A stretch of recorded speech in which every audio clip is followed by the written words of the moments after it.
I never thought I'd be that girl who settled, you know? But here I am, Clara, 32, and honestly, looking back, I should have seen it coming. We all have that little voice in our head telling us when something's off, but sometimes we get so caught up in the idea of being with someone, anyone, that we ignore all the warning signs. When I first met Nolan, he wasn't exactly what I had in mind. I'd just gone through a messy breakup with Chad, this gorgeous investment guy who, yeah, had some issues with commitment, but at least he was exciting. Nolan was safe, reliable, the kind of guy my mom would love, which should have been my first clue something was wrong. He pursued me hard, always texting, planning these thoughtful dates, remembering little things I mentioned once, almost desperate, looking back on it.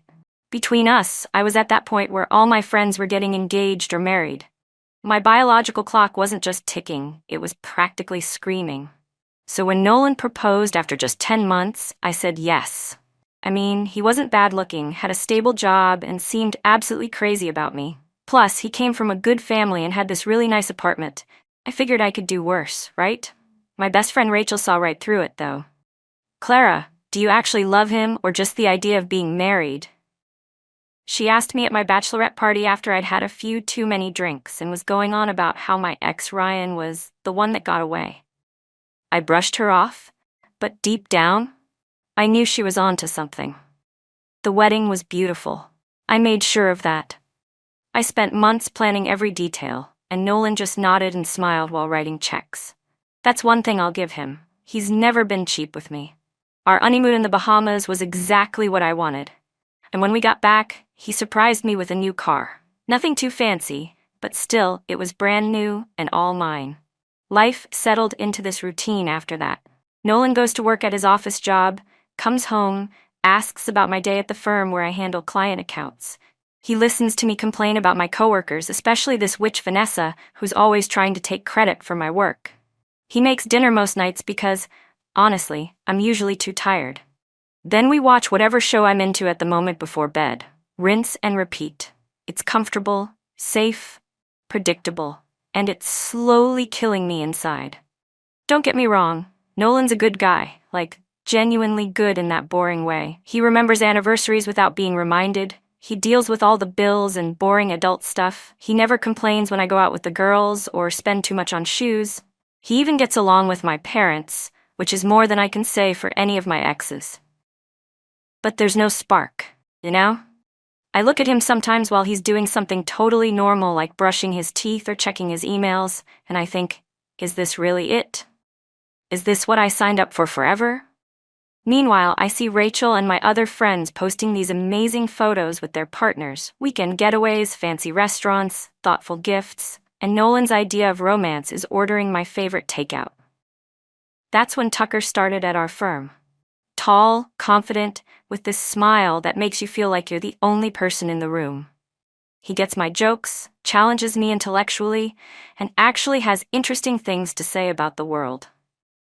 We started having lunch together, then coffee breaks, then drinks after work with the team, though mostly it was just us by the end of the night. Nothing has happened between us, I'm not a cheater, but I'd be lying if I said I hadn't thought about it. Tucker makes me feel alive in a way Nolan never has. He gets my ambition, my dreams beyond just being someone's wife. When I'm with Tucker, I remember the girl I used to be, the one who had plans, who wanted to travel and experience life before settling down. The girl who wanted a partner, not a provider. The worst part? I look at Nolan, who does everything right on paper, and I feel nothing. Well, nothing except resentment that I could have done so much better. That I settled for stability instead of passion. That I'm stuck in this life I'm not even sure I wanted, while he gets to be with someone way out of his league. I know how that sounds, but it's how I feel. Every time I see a couple actually in love, like genuinely can't keep their hands off each other in love, I get this knot in my stomach. Because I know that's not us. Never was, really, and probably never will be. Rachel called me last week freaking out about her boyfriend Jake. They've been together about a year, and he's starting to talk about moving in together. I don't know, she kept saying. He's great, but something feels off. Is that normal? Did you feel that way with Nolan? If she only knew. When Rachel called yesterday, I was in the bathroom doing my hair. Nolan was supposed to be at work until late, some project he'd been stressing about all week. Rachel was still going on about Jake and whether their relationship had long-term potential. "Look, Rachel, listen to me," I said, leaning closer to the mirror to fix my mascara. "Remember what I always tell you. Don't settle for just anyone. That's the mistake I made." Rachel was quiet on the other end. "Seriously," I continued, getting more worked up as I thought about my own situation. Who knows who else I could have had? Nolan was my very last resort, and now look at where it's made me end up. I went on, venting all my frustrations about my marriage, how Nolan pays for everything, but has no ambition beyond his comfortable office job, how he's so obsessed with me but has no idea who I really am, how I sometimes lie awake at night wondering what life would have been like if I just waited for someone better. "You deserve passion," I told Rachel. "You deserve someone who challenges you and excites you, not just provides for you." After I hung up, I finished getting ready and headed to the living room to watch some TV before Nolan got home. I must have dozed off because the next thing I knew, Nolan was standing in the doorway looking at me with this strange expression. Not angry, exactly, but empty. Like something behind his eyes had just switched off. "Hey," I said, stretching. "You're home early. How was work?" "Fine," he said, his voice flat. He didn't move from the doorway. "Everything okay?" I asked, feeling suddenly uneasy. Nolan's usually so predictable. Comes in, kisses me on the cheek, asks about my day, starts dinner. This silent, statue-like version was new. "Just tired," he muttered finally, then walked past me to the bedroom without another word. The next few days were weird. Nolan was quiet, distant. He stopped asking about my day, stopped making dinner, stopped sleeping in our bed, claiming he didn't want to disturb me when he had to get up early. I figured he was stressed about work or something, but when I asked, he just shrugged and said everything was fine. Men, right? They always say things are fine when they're clearly not, then expect us to read their minds. I decided to give him space to work through whatever man problem he was having. Meanwhile, I spent more time at the office, where at least Tucker appreciated my company. By the weekend, though, I'd had enough of the silent treatment. Nolan was sitting at the kitchen table staring at his coffee like it held the secrets of the universe when I finally confronted him. "Okay, what is going on with you?" I demanded. "You've been acting weird all week." Nolan looked up at me, and something in his expression made my stomach drop. It wasn't anger or sadness, it was like recognition. Like he was seeing me clearly for the first time. "We should sit down and talk," he said quietly. "We are sitting," I pointed out, trying for humor. He didn't smile. "Clara, I was home early on Tuesday. I heard your phone call with Rachel." The blood drained from my face. "Tuesday, the bathroom. Rachel. Oh no. What are you talking about?" I stammered, buying time while my mind raced. "You know exactly what I'm talking about," Nolan said, his voice eerily calm. "I heard you tell Rachel not to settle like you did. That I was your last resort. That you're unhappy with where you ended up." I opened my mouth to deny it, then closed it again. How much had he heard? What could I say that would fix this? "It's not what you think," I tried, reaching for his hand across the table. He pulled away before I could touch him. "I was just joking with Rachel. You know how we are, always being dramatic about everything." "Don't." His voice was sharp now. "Don't lie to me on top of everything else." "I'm not lying," I protested, forcing tears to my eyes. They always worked on Nolan before. "I love you. You know I love you." "Do I?" he asked, looking straight at me. "Because from what I heard, you settled for me. You think you could have done better." "You're taking it all out of context," I insisted, the tears flowing freely now. "I was just having a bad day and venting. You know I didn't mean any of it." Nolan was quiet for a long moment, just looking at me with those eyes that seemed to see everything. "I've been thinking about this all week," he finally said, "going over our entire relationship in my head. And you know what? It makes sense. The way you never seem that excited to see me. The way you compare me to your exes. The way you're always on your phone when we're together." "That's not fair," I said, switching tactics. "If you had a problem with me, you should have said something instead of spying on my private conversations." "I wasn't spying," he said calmly. I came home early to surprise you because I got that promotion I've been working toward. I was going to take you out to celebrate. The promotion, the one he'd been stressing about for months. The one that would mean more money, more security for us. For me. Well, congratulations, I said weakly. Clara, Nolan said, ignoring my attempt at a diversion, I don't think this marriage was the right decision for either of us. My heart started pounding. Was he really going there? Over one stupid conversation? You don't mean that, I said, reaching for his hand again. This time he let me take it, but his fingers remained limp in mine. We can work through this, I'll do better. We can go to counseling or something. It's not about doing better, he said, gently pulling his hand away. It's about the fact that you don't love me. Maybe you never did, and I deserve someone who does. I do love you, I insisted, panic rising in my chest. This couldn't be happening. What would I do? Where would I go?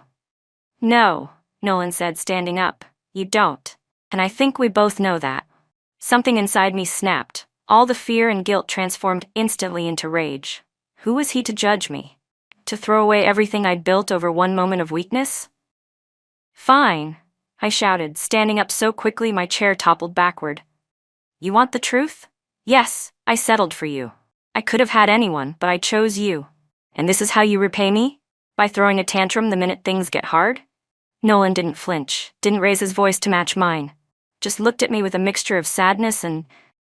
Was that pity? You think you can find someone better than me?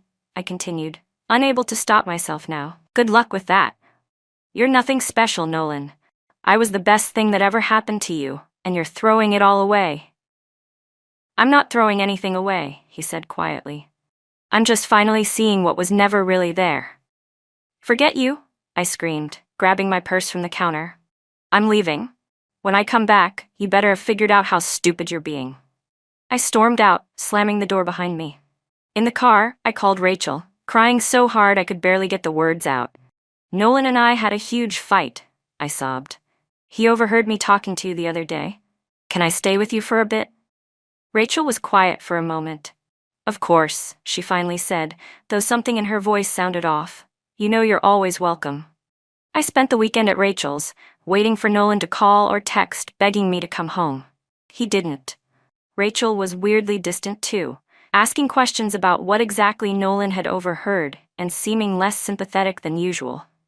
By Sunday night, I was starting to worry. Maybe you should call him, Rachel suggested, as we sat on her couch with wine. Clear the air. Why should I call him? I demanded. He's the one who overreacted. Rachel gave me a long look. Did he, though? If he heard you say he was your last resort, whose side are you on? I snapped. Yours, always, Rachel said quickly. I'm just saying, maybe try to see it from his perspective. I ignored her advice and went to bed angry. Monday morning, I woke up to a text from Nolan. We need to talk about next steps. Please let me know when you'll be home to discuss. Next steps? What was that supposed to mean? I went to work, distracted and irritable. Tucker noticed immediately, inviting me for coffee in the break room. You seem off today, he said, his eyes concerned. Everything okay? For a moment, I considered telling him everything. Imagine the sympathy in his eyes, the way he might take my hand, tell me I deserved better. But something held me back. Just having a rough morning, I said instead. Thanks for checking on me. The day dragged on endlessly. I kept checking my phone, half expecting Nolan to send a more apologetic message. Nothing. By late afternoon, I was starting to get nervous. What if he was serious? What would that mean for me? I left work early and stopped by our apartment. Nolan's car was in its usual spot. My hands were shaking as I unlocked the door. He was sitting at the kitchen table again, a stack of papers in front of him. When he looked up, his eyes were tired but calm. Hi, I said, trying for casual. I got your text. Thanks for coming, he said formally, like I was a colleague, not his wife. We need to talk about how we're going to handle the separation. Separation? I repeated, my voice rising. Are you serious? Over one stupid comment? It wasn't one comment, Clara, Nolan said with surprising firmness. It was a moment of honesty in a relationship built on lies. I've been thinking about it all weekend, and I realized that deep down, I've always known you weren't really in love with me. I just didn't want to see it. That's ridiculous, I protested, but the words sounded hollow even to me. Is it? he asked simply. Can you honestly tell me that you love me? That you don't resent me? That you haven't thought about what life would be like with someone else? I opened my mouth, ready to lie again, but something in his steady gaze stopped me. He already knew the truth. What was the point? Fine, I said instead, crossing my arms. So things aren't perfect. No marriage is. That doesn't mean we throw everything away. I'm not throwing anything away, Nolan repeated, echoing his words from before. I'm accepting what's already gone. He slid one of the papers toward me. A separation agreement, already filled out. I think we should handle this as amicably as possible, he said. I've outlined a fair division of assets based on our prenup. The prenup. The one I'd signed without much thought because I'd been so focused on the wedding. The one that protected Nolan's savings, his apartment, his car. Wait, I said, feeling the ground shift beneath me. You can't be serious. Where am I supposed to go? What about our life together?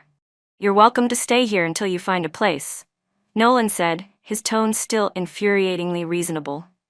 I can move to the guest room. As for our life together, he shrugged. I think we both know that was more of an arrangement than a marriage. Something inside me broke.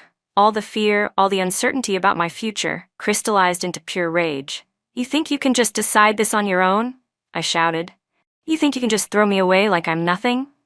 I'm not throwing you away, Clara, Nolan said, still calm. I'm setting us both free. Free? I laughed bitterly. You think I want to be free? You think anyone else is going to take care of me the way you do? As soon as the words left my mouth, I knew I'd made a mistake. Nolan's expression hardened. That's the problem, isn't it? He said quietly. You never wanted a husband. You wanted a caretaker. That's not what I meant, I backpedaled quickly. I just meant. I know exactly what you meant, Nolan cut me off. And I'm done being used. I stared at him, this stranger wearing my husband's face. Where was the man who would do anything to make me happy? Who laughed at my jokes and forgave my moods and paid for everything without complaint? You're making a huge mistake, I said, grabbing my purse. When you realize that, don't expect me to come running back. I won't, Nolan said simply. I stormed out again, slamming the door even harder than before. In my car, I screamed at the steering wheel, hitting it until my palms stung. This couldn't be happening. Not to me. Not now. I drove aimlessly for hours, replaying everything in my mind. The more I thought about it, the angrier I got. Who did Nolan think he was? I was the best thing that ever happened to him. Without me, he was just another boring guy with a decent job. He should be grateful I chose him. Eventually, I ended up back at Rachel's. She opened the door in pajamas, looking surprised to see me. How did it go? She asked cautiously. He wants a divorce, I said, pushing past her into the apartment. Can you believe that? Over one stupid phone call. Reed. What exactly did he say? I collapsed on her couch, tears flowing again. He said he knows I don't really love him, that our marriage was just an arrangement. He already had separation papers ready. Oh, Clara, Rachel sighed, sitting beside me. I'm so sorry. He's going to regret this, I sniffled. He'll never find anyone as good as me. Rachel was quiet for a moment. Clara, I need to show you something. She picked up her tablet from the coffee table and tapped the screen a few times before handing it to me. It was open to some website I didn't recognize, a page full of comments.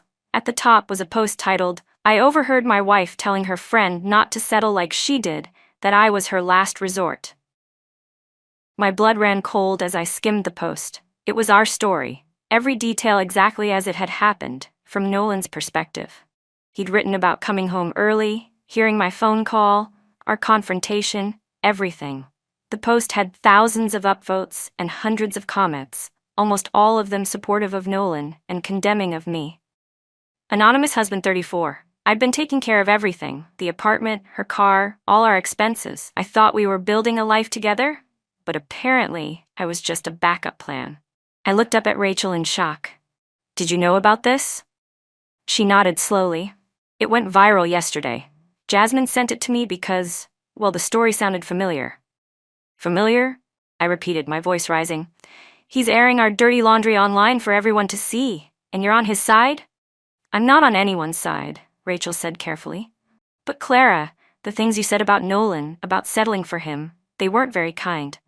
It was a private conversation, I protested. Everyone vents about their spouse sometimes. This wasn't just venting, Rachel said, taking the tablet back and scrolling through the comments. You said he was your last resort, that you could have done better. How would you feel if you heard him say that about you? I stared at her, betrayal burning in my chest.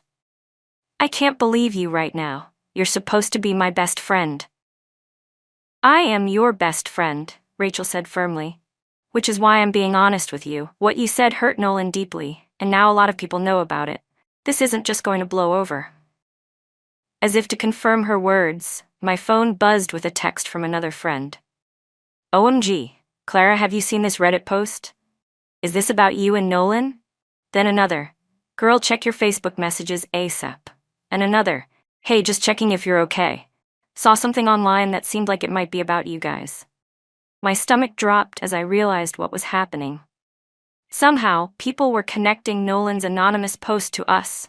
Our story was spreading. I was being exposed. The next few weeks were a nightmare. Friends stopped returning my calls. Colleagues avoided me at work. Even Tucker started finding excuses not to have lunch with me. I tried damage control, telling anyone who would listen that Nolan had misunderstood, that he was twisting things to make himself the victim. But the story had already spread too far. Meanwhile, Nolan seemed to be thriving. According to mutual friends, the few who still spoke to me, he'd moved into a nice new apartment, was excelling at his job with the new promotion, and had even started going to the gym regularly. He'd changed his relationship status on Facebook to single, and posted a photo of himself hiking with friends, looking happier than I'd seen him in years. When I finally returned to our old apartment to collect my things after multiple legal notices, I found most of my stuff packed in boxes in the living room. Everything I'd bought with my own money, which I realized with growing horror wasn't much. The furniture, the electronics, even most of the kitchenware had been purchased by Nolan. The prenup I'd signed so carelessly before our wedding meant I had no claim to the apartment, to his savings, or to any of our joint assets beyond my personal belongings. I'd assumed we'd be together forever, so what did it matter whose name was on the deed? I'd been so focused on what Nolan could give me that I never bothered building anything of my own. 3 months after our separation, I was laid off from my job. Budget cuts, they said, but I couldn't help wondering if my increasingly distracted performance or the office gossip about my personal life had played a role. With no savings of my own, and no spousal support thanks to that prenup, I had no choice but to move back in with my parents at 32. 6 months after that, I saw on Instagram that Rachel was having a housewarming party. In one of the photos, I spotted Nolan chatting with a pretty brunette I didn't recognize. They weren't touching, but something in the way they looked at each other made my chest tighten. In another photo, they were laughing together, her hand on his arm. I wasn't invited to the party. The year after our separation, the divorce finalized with barely a whimper. I signed the papers in my lawyer's office alone, while Nolan was apparently on vacation in Europe, according to his social media. By then, I was working at a job that paid half what my old one did, living in a tiny apartment I could barely afford, and watching from the digital sidelines as my ex-husband built a new life without me. The final blow came when Nolan changed his relationship status to in a relationship with the brunette from Rachel's party. Olivia, according to her profile. She was a kindergarten teacher who volunteered at an animal shelter and ran marathons for charity. Her posts were full of genuine smiles and thoughtful comments, not carefully staged photos or cryptic status updates like mine. One night, after too much wine and self-pity, I messaged him, "Are you happy now? Was throwing everything away worth it?" His response came the next morning. "I didn't throw anything away. Clara, I finally recognized my own worth. I hope someday you find yours too." I stared at those words for a long time, something bitter and painful rising in my throat. He was right. There had never been anything real to throw away. Just a man who loved me more than I deserved, and a woman who was too blind to see what she had until it was gone. Sometimes I wonder what would have happened if Nolan hadn't come home early that day, if he hadn't overheard my true feelings. Would we still be together, him blissfully ignorant and me quietly resentful? Would I eventually have acted on my attraction to Tucker or someone like him? Would I have spent my entire life settling without realizing what I was missing? I don't have those answers. All I know is that I warned my friend not to settle like I did, and in the end, Nolan was the one who refused to settle for a marriage without love, for a wife who saw him as a last resort. And now I'm the one who's truly settled, for a life far less than what I once had, far less than what I thought I deserved. The irony isn't lost on me, though I'd never admit it to anyone but myself. After all, some lessons you can only learn the hard way.